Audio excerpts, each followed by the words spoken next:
Olá, meus irmãos, graça e paz seja convosco. A lição de domingo, hoje, dia 16, nos traz o seguinte título: Os dois maiores mandamentos. É interessante, irmãos, porque para os adventistas do sétimo dia, eles usam essa definição de Cristo quando ele fala de amar a Deus sobre todas as coisas e ao próximo como a ti mesmo. Ele está relatando as duas tábuas dos 10 mandamentos, onde o primeiro envolve os 4 mandamentos que são singulares em relação à pessoa de Deus, e as 6 seguintes, em outra tábua, referentes ao ser humano. E aí alguns falam assim, tá, Deus disse que o mandamento dele, descartando todos os outros, era amar a Deus e amar o próximo. Só que Jesus estava dizendo isso para resumir a lei. Ele não estava com isso trazendo um certo desfazendo do restante dos mandamentos. Até porque ele chegou a dizer mais adiante, né? Disso depende toda a lei, olha só, disso depende toda a lei e os profetas. Aconteceu isso quando ele fala com aquele intérprete da lei, e aconteceu algo semelhante ao jovem rico. Quando ele fala assim, se você quer entrar na vida, se quer ser perfeito, guarda os mandamentos. Aí ele fala assim, eu tenho feito isso, mas quais são eles? Aí Jesus começa a dizer, não matarás, não roubarás, sabe? Disse todos os mandamentos, com exceção da cobiça. Dos 6 mandamentos voltados para o próximo, a cobiça Deus não fala, Jesus não fala. Isso nos faz pensar o seguinte, ele não estava dizendo todas as obrigações, ele não falou sobre os 4 mandamentos anteriores. E é nisso que ele consiste, quando ele fala assim, o primeiro mandamento, com certeza, ele não guardava. O primeiro mandamento fala, não terás outros deuses diante de mim. Jesus não entrou nesse texto, nessa cena, nesse tema, pois ele sabia do coração daquele jovem. Há um relato curioso, irmãos, bem interessante, que é dito num livro chamado O Desejado de Todas as Nações, que Jesus, quando viu aquele jovem, não só o amou, mas viu nele que ele poderia se tornar se ele aceitasse o chamado. Ambos os casos, tanto no intérprete da lei quanto no jovem rico, envolvia as obras. Ou seja, o que é que eu faço? Aquela velha expressão farisaica de que para a pessoa se salvar tem que fazer algo. Só que as obras não salvam. É curioso isso aqui. A Bíblia diz assim, ó, pela graça sois salvos mediante a fé. Isso não vem de vós, é um dom. A salvação é um dom de Deus. Aí ele continua dizendo assim, ó, não vem de obras para que ninguém se glorie. Então não são as obras que determinam se a pessoa é salva. Porém, as obras demonstram se a pessoa foi convertida ou não. As obras, ela não é uma causa da salvação, mas ela evidencia um coração transformado. É tanto que em Tiago capítulo 2 ele fala assim, mostra-me a tua fé sem as tuas obras, que eu pelas minhas obras mostrarei minha fé. Aí ele conclui dizendo, a fé sem as obras é morta. Aí você observa que parece uma contradição, só que não. Os textos eles se relacionam.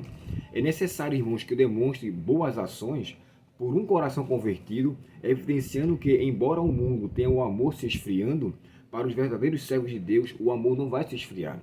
O texto sagrado é muito claro. O amor se esfriará de quase todos. Quase todos. Em sua maioria, a gente vê uma falta de amor estupenda. Uma falta de consideração, de carinho, de afeto das pessoas. Mas aqueles que servem de fato a Cristo, têm um coração transformado, eles vão viver à luz de acordo com a sua palavra. E não vai viver na mesmice da maioria das pessoas, do populacho. Então, nesse aspecto, eu particularmente entendo aqui que Jesus citou a lei dos 10 mandamentos, lembrando outro ponto interessante, né, que foi o Antigo Testamento.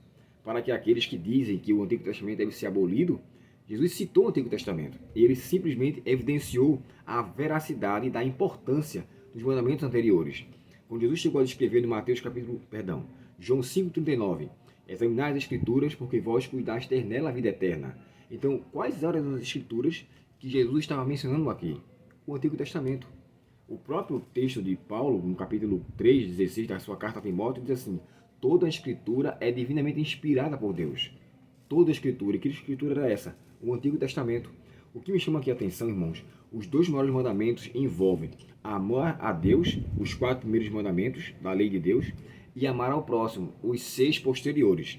Se a pessoa levar em consideração esses 2 pontos, isso só em condição de ligar-se a Cristo. Jesus chegou a falar para aquele jovem rico o seguinte, olha, se você quer entrar na vida, se você quiser ser perfeito, faça só uma coisa, venda o que você tem e me siga.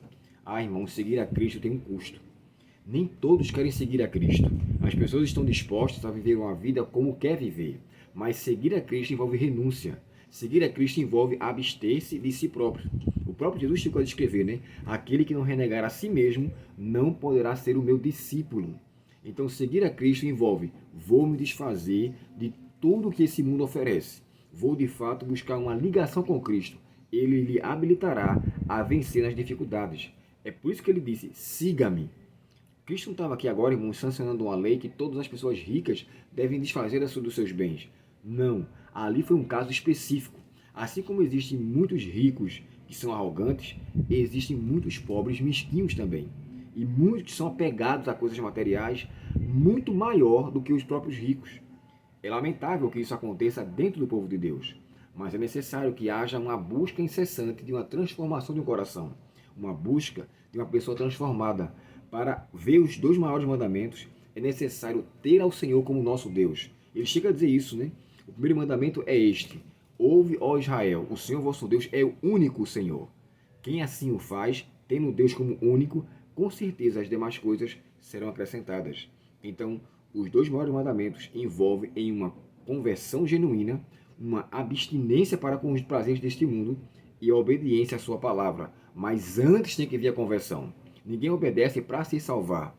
A obediência é uma demonstração de que a pessoa de fato foi salva. E por ser salvo, vai viver obedecendo conforme Deus nos orienta. Vamos orar? Querido Pai Celestial, muito obrigado pela Tua palavra e obrigado pelos conselhos dados a nós neste dia. Que o Senhor nos perdoe, Pai, os pecados, permaneça conosco e nos dê a direção do Teu Santo e Bom Espírito, em nome de Jesus. Amém. Deus muito te abençoe, um forte abraço e até o próximo estudo, se Deus quiser. Até logo.